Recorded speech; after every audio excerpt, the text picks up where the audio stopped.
एक शाम राजा अकबर अपने प्रिय बीरबल के साथ अपने शाही बगीचे की सैर के लिए निकले।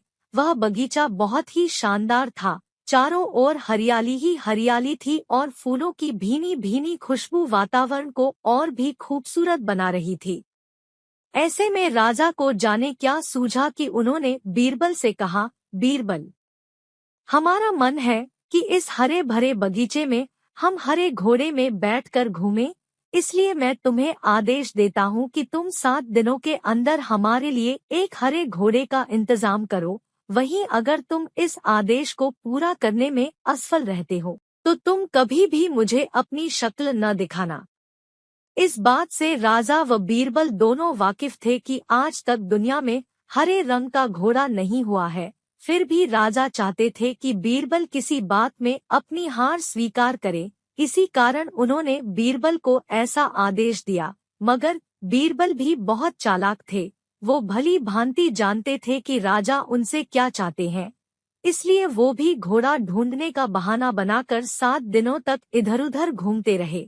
8वें दिन बीरबल दरबार में राजा के सामने पहुंचे और बोले, महाराज, आपकी आज्ञा के अनुसार मैंने आपके लिए हरे घोड़े का इंतजाम कर लिया है, मगर उसके मालिक की 2 शर्तें हैं। राजा ने उत्सुकता से दोनों शर्तों के बारे में पूछा। तब बीरबल ने जवाब दिया, पहली शर्त यह है कि उस हरे घोड़े को लाने के लिए आपको स्वयं जाना होगा। राजा इस शर्त के लिए तैयार हो गए। फिर उन्होंने दूसरी शर्त के बारे में पूछा।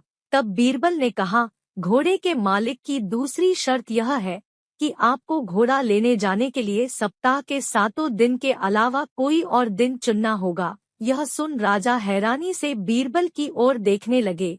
तब बीरबल ने बड़ी सहजता से जवाब दिया, महाराज, घोड़े का मालिक कहता है कि हरे रंग के खास घोड़े को लाने के लिए उसकी यह खास शर्तें तो माननी ही होंगी। राजा अकबर बीरबल की यह चतुराई भरी बात सुनकर खुश हो गए और मान गए कि बीरबल से उसकी हार मनवाना वाकई में बहुत मुश्किल काम है। यह कहानी हमें यह सिखाती है कि सही सूझबूझ और समझदारी के साथ नामुमकिन लगने वाले काम को भी आसानी से किया जा सकता है।